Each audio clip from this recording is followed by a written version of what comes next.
देश में कोरोना का संक्रमण तेजी से बढ़ता जा रहा है। 5 दिन से लगातार हर रोज 12,000 से ज्यादा नए मामले सामने आ रहे हैं। एक्टिव केस की संख्या भी 76,000 के पार पहुंच गई है। संक्रमण दर भी 4.5% के करीब आ गया है।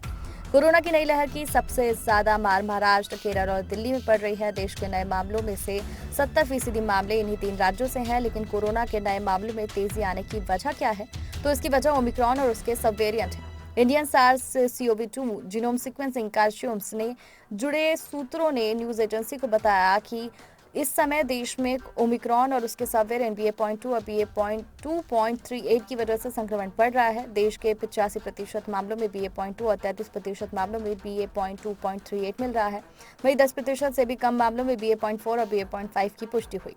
पुणे स्थित BJ मेडिकल कॉलेज ने पिछले हफ्ते न्यूज एजेंसी को बताया था कि महाराष्ट्र में BA.2 सबसे ज्यादा फैल रहा है। उसके बाद मरीज BA.2.38 के सबसे ज्यादा संक्रमित हो रहे हैं। 7 जून को पुणे में 31 साल की महिला में BA.5 के संक्रमण मिले। 13 जून को मुंबई में BA.4 से संक्रमित 3 मरीज सामने आए। महाराष्ट्र में पहली बार 28 मई को BA.4 और BA.5 के मामले सामने आए थे।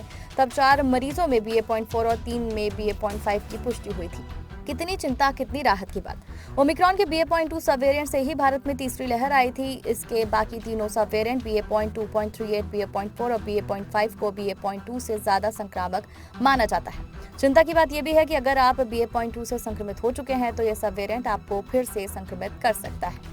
इसके अलावा वैक्सीनेटेड होने के बाद भी इन सब वेरिएंट से संक्रमित आप हो सकते हैं। हालांकि राहत वाली बात यह है कि इन सब वेरिएंट से संक्रमित होने के बाद गंभीर बीमारी नहीं हो रही है। अस्पताल में बहुत कम मरीजों के भर्ती होने की जरूरत पड़ रही है। भारत में भी कई एक्सपर्ट कोरोना की इस लहर को हल्की लहर मान रहे हैं। वो इसलिए क्योंकि ज्यादातर मरीजों को अस्पताल में भर्ती करने की जरूरत नहीं है और उनमें सर्दी, जुकाम जैसे मामूली लक्षण हैं जो 2 से 3 दिन में ठीक हो जा रहे हैं।